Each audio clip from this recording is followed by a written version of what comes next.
In the quiet village of Nkara, life was simple but full of whispers. Sakina, a bright-eyed girl of 15, was often the subject of murmurs. Her birth, marked by a rare eclipse, had long been seen as an ill omen.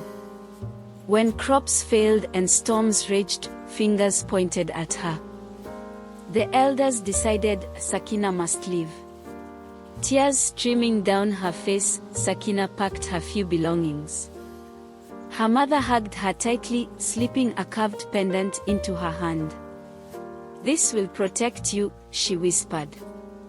The villagers watched silently as Sakina walked down the dirt road, disappearing into the horizon.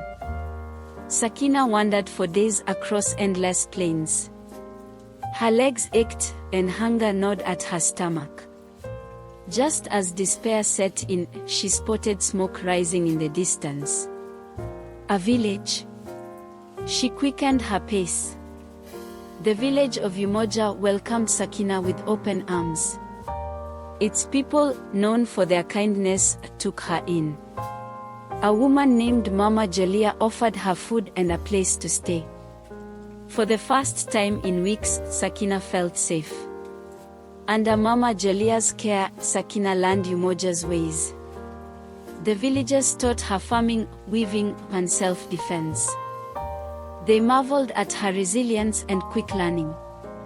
Slowly, Sakina began to feel like she belonged. One evening, scouts returned with grim news: raiders were spotted nearby. Umoja's peace was under threat. The village elders convened, their faces grave. During the meeting, Sakina stood up. "I'll help," she said firmly.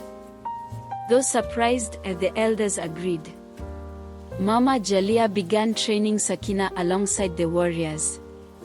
Sakina trained tirelessly, mastering the bow and spear. The villagers noticed her determination and began to rally around her. She wasn't just learning to fight, she was learning to lead. The raiders attacked at dawn, but Umoja was ready. Sakina's strategies turned the tide. Though the battle was fierce, the villagers emerged victorious. Sakina's bravery inspired them all. Word of Sakina's leadership spread. The elders formally recognized her as a war chief. "You have brought hope to Umoja," Mama Jalia said, pride shining in her eyes. Knowing the raiders would return, Sakina traveled to nearby villages, seeking allies. Her charisma and conviction won many to Umoja's cause. The raiders, angered by their defeat, returned in greater numbers. This time, they were better prepared. Sakina devised a daring ambush, turning the raiders' strength against them. The victory solidified Umoja's reputation. Sakina's name became a symbol of resistance. The villagers began to call her the Warrior of Light. One night, a traveler from Nkara arrived in Umoja. He brought news: Nkara was suffering. Crops failed and disease spread. "They say it's because you left," he told Sakina. Sakina wrestled with her emotions. Could she forgive the village that cast her out? Mama Jalia's advice was simple: sometimes, we must return to heal old wounds. With a small group of Umoja's warriors, Sakina began the journey back to Nkara. Along the way, she faced memories of her exile and doubts about her reception. Nkara was a shadow of its former self. The fields were barren, and the people looked defeated. Seeing their plight, Sakina's heart softened. The elders approached Sakina, bowing low. "We were wrong," they admitted. "Please forgive us and help us rebuild." Sakina agreed to help, but only if Nkara embraced the values she learned in Umoja: unity, bravery, and kindness.